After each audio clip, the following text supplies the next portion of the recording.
1/10/2023 को केंद्रीय चयन परिषद जो सिपाही भर्ती का है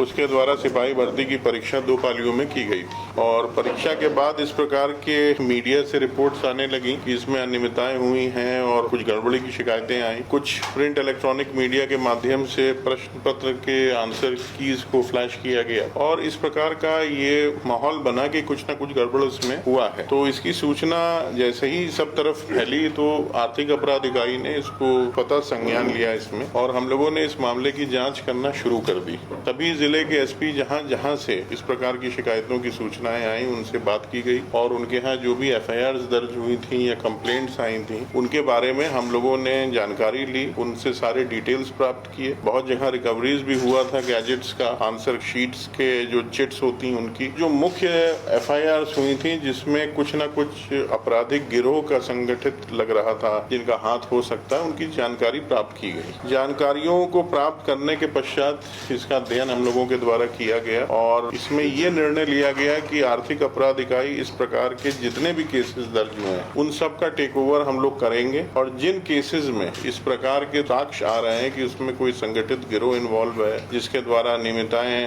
के जरिए पूरी प्रोसेस को विशेट किया गया है, जो एग्जामिनेशन की स्पिरिट होती है उसके साथ खिलवाड़ और छेड़खानी की गई है और बहुत से अच्छे और जो मेहनत करने वाले बच्चे उनके भविष्य के साथ भी एक प्रकार का ये छेड़खानी है, दुस्साहस है। ऐसे सभी मामलों की एफआईआर्स को हम लोगों ने अलग से देखा और इसके बारे में फिर ये निर्णय हुआ कि इन सारे मामलों को आर्थिक अपराध इकाई की एक विशेष टीम इसका इन्वेस्टिगेशन को देखेगी, क्योंकि ऑलरेडी कमीशन के द्वारा दोनों पाली में परीक्षा हुई थी उसको कैंसिल कर दिया गया है और आगे भी जो 2 शिफ्ट होनी थी उनको भी उन्होंने स्थगित किया है। तो अब ये सारे मामलों को ईओयू के द्वारा टेक ओवर कर लिया गया है और हम लोग इसमें बहुत गहराई से इन्वेस्टिगेट करेंगे। जो भी इसमें दोषी होगा, मैंने पहले भी कहा है कि चाहे वो कोई भी हो, सरकारी कर्मचारी हो या प्राइवेट इंडिविजुअल होगा, उसके विरुद्ध कठोरतम कानूनी कार्रवाई की जाएगी और इस पूरे प्रकरण में जो लोग भी दोषी पाए जाएंगे, जो भी मॉडस ऑपरेंडाई उन्होंने इस्तेमाल किया है, जो विशिएट किया है जिससे एक प्रॉपर एग्जामिनेशन का माहौल, उनकी तह तक अनुसंधान जाएगा और उनके विरुद्ध कठोरतम कार्रवाई हम लोग करेंगे। कुल मिला के अभी तक जो हमारे पास डिटेल्स आए हैं वो बिहार के 40 में से 21 जिलों में एफआईआर दर्ज हुई जिसमें 67 केसेस दर्ज हुए हैं और इसमें करीब 148 लोगों की गिरफ्तारी भी हुई है और बहुत सी रिकवरीज हुई हैं। इसमें गैजेट्स मिले हैं, बहुत सी और चिट्स मिली हैं, सामग्री मिली है। उन सारी चीजों का अध्ययन किया जा रहा है और इस पे आगे की कार्रवाई हम लोग कर रहे हैं। मैंने जैसे पहले भी बताया, एक विशेष टीम का गठन किया गया है जो वरीय पदाधिकारियों के अधीन काम करेगी। इसकी monitoring day to day basis पे होगी और इसमें कुछ अतिरिक्त अधिकारियों को भी पुलिस मुख्यालय से हम लोग अनुरोध कर रहे हैं, उनको भी इसमें शामिल किया जाएगा और इन पूरे मामलों में जितने भी एफआईआर हम लोग टेक ओवर करेंगे, मुझे लगता है लगभग 2 दर्जन से अधिक केसेस को टेक ओवर हम लोग करने जा रहे हैं और यदि उसके बाद कुछ और भी मामले आएंगे तो उन पर भी विचार किया जाएगा। इनमें बहुत लंबा समय ना लगे, इसके लिए टीम में अच्छे पदाधिकारियों को रखा जाएगा और डे टू डे बेसिस पे इन्वेस्टिगेशन होगा। इसमें साइंटिफिकली इलेक्ट्रॉनिक जो भी हमारी एविडेंस कलेक्शन के मैकेनिज्म्स हैं उनका इस्तेमाल किया जाएगा और अभी तक प्राइमा फेसी जो बातें सामने आ रही हैं उसमें ये जरूर है कि इसमें लीकेज हुआ है। समय से पहले प्रश्न पत्र के आंसर कीज का बाहर आना अपने आप में ये सजेस्ट करता है कि किसी न किसी माध्यम से प्रश्न पत्र लीक हुए हैं और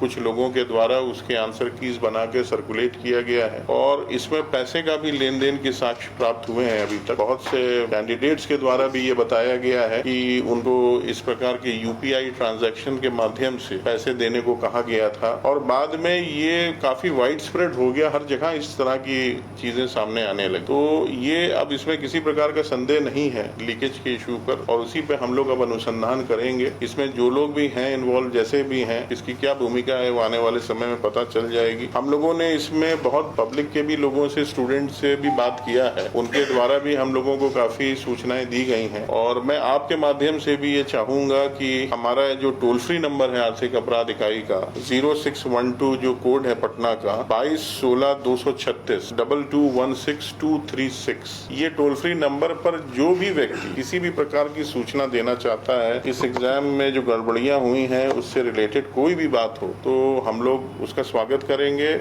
और उनकी जो भी इंफॉर्मेशन है उसको ग्रहण करेगा आर्थिक अपराध इकाई, और उस पर भी हम लोग जांच पड़ताल करके जो भी उसमें यथोचित कार्रवाई करना है वो की जाएगी। इसके अलावा हमारा ईमेल आईडी भी है जिस पर अपनी इंफॉर्मेशन या जो भी डिटेल्स उनको शेयर करना है पब्लिक कर सकती है। ये cybercell-bih@nic.in है, तो इसका भी इस्तेमाल किया जा सकता है। अपनी सूचनाएं हमारे साथ शेयर करें।